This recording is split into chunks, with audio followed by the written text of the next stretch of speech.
Kenya's second president, Daniel Toroitich Arap Moi, ruled for 24 years.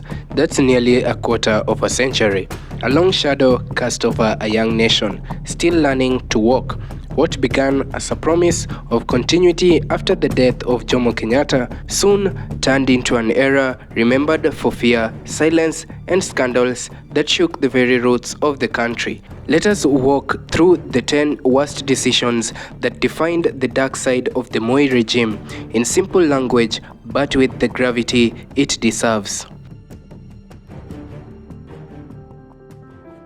At number 10, Moi declared Kenya a one-party state. In 1982, Moi stood before parliament and oversaw a constitutional amendment that made KANU the only legal party in Kenya. And just like that, overnight, democracy was choked, opposition voices silenced, multi-party politics buried alive.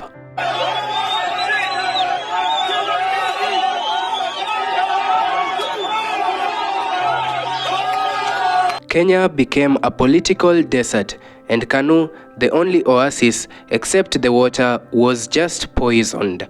According to The Elephant Africa, the decision was inspired by Moi's fear of losing the grip. He'd survived an assassination attempt and didn't trust the political tide, so instead of winning hearts, he closed doors. This move led to arrests of leaders like George Anyona, silencing of journalists, and a culture of spying, where neighbors whispered and walls had their ears. At number 9 is the 1982 coup and the Iron Hammer. August 1st, 1982, Kenya woke up to the sound of chaos. Air Force soldiers had attempted a coup, hijacking the Voice of Kenya radio station, but within hours, it failed. Instead of reform, Moi chose vengeance. Thousands of low-ranking soldiers were rounded up. Some were executed without trial. The Air Force was disbanded. Civilians who had nothing to do with the coup were tortured. Quite a sad time for the Kenyan nation. Nataka niseme kwamba yale yaliyotokea leo asubuhi kwa muda mfupi iliyoletea wananchi wasiwasi mwingi, sasa imeangamizwa na jeshi letu la nchi kavu na polisi, na nawashukuru wao sana kwa juhudi zao za kuangamiza hawa maharamia ambao waliweka wananchi katika hali ya wasiwasi. And the similarities with the current regime is uncanny. Today, Gen Zs are being murdered as they protest on the streets for their legal rights. I kinda feel like history is on repeat. Moi decided to use the coup to justify the Iron Fist rule for years to come. Dissent became treason, and under his regime, democracy died a slow, painful death. At number 8 is the Goldenberg scandal in the 1990s. It was a heist of the century, a plan so crooked, a plan that made conmen look exactly like choir boys. The Goldenberg scandal involved the export of gold that didn't exist. Businessman Kamlesh Patni and top government officials conned Kenya over 100 billion Kenyan shillings in today's value. Even President Moi's name was dragged in it, though he denied his involvement. His powerful minister George Saitoti at the time was knee-deep in the mud. But what was the aftermath? Inflation skyrocketed, the Kenyan shilling crashed, hospitals ran out of drugs, schools had no books, no chalks, and the economy was just bleeding. Come, let you know you're a thief. This man is a thief. You may get away, but you know you're a thief. You're an economic thief, and you know you're a thief. Our generation will tell you, he's a thief. This man is a thief. You are a thief. You're a thief, and you know it. Kamlesh is a thief. You're a thief. This guy's a thief. He stole billions of taxpayers' cash. Shame on you. You may buy the courts, but we'll tell you our generation because you're a thief. At number 7, Moi killed free speech and media. Under Moi, journalism was not just dangerous, it was suicidal. In 1990, renowned journalist Pio Gamapinto had already been assassinated in the earlier Kenyatta years, but Moi took censorship to another level. In 1993, police stormed KTN studios during a live broadcast. Newspapers like the Nairobi Law Monthly were banned. Journalists like Gitobu Imanyara were jailed, and editors were routinely warned. According to Committee to Project Journalists (CPJ), Kenya ranked among the worst in media freedom during Moi's era, not because people had nothing to say, but because saying it could just cost your life.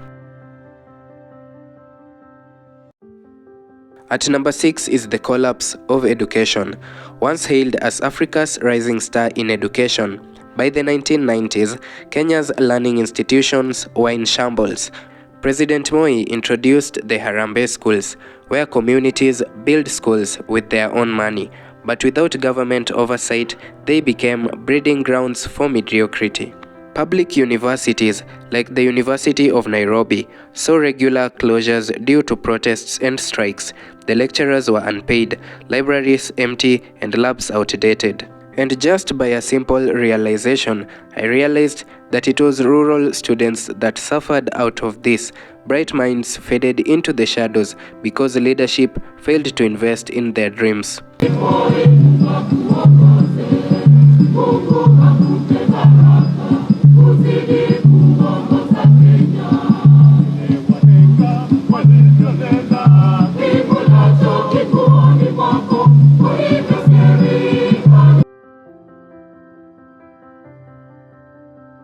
At number 5, Moi resisted multi-party democracy. In 1991, as the Cold War ended, Western donors told Moi, "Open the democratic space or the money stops," but Moi resisted. Protests erupted across the country. Kenneth Matiba, Charles Rubia, and Raila Odinga were arrested. Moi used police and gangs to disperse peaceful protesters. When he finally allowed multi-party democracy in 1991, it wasn't out of goodwill, it was out of public pressure. Kenya had been caged for too long, and even after the new law, the regime still rigged elections and even used tribal divisions to maintain power.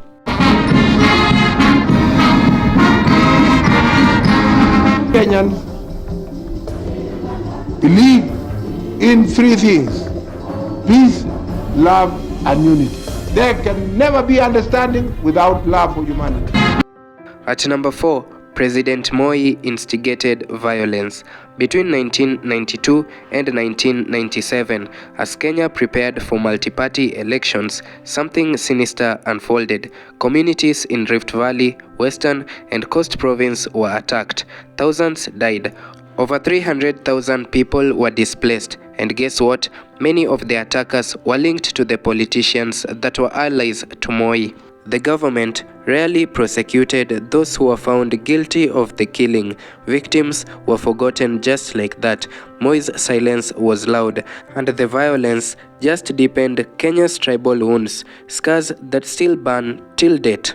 2 mpaka saa 1 kesho asubuhi kutakuwa kuna curfew. Yaani hakuna mtu ambaye anatembea katika mji wa Nairobi. At number 2, Moi appointed corrupt ministers. Moi was one that could easily say siasa mbaya, maisha mbaya, which means bad politics, bad life. But it was his appointments that were worse. He filled key positions with loyalists. Among them was Nicholas Biwott, nicknamed Total Man, and Saitoti, even when they were linked to scandals. Competence was replaced with tribal arithmetic. Seriously, this was like asking a goat to guard a cabbage farm. What do you expect? Kenya became a playground for the greedy while millions starved.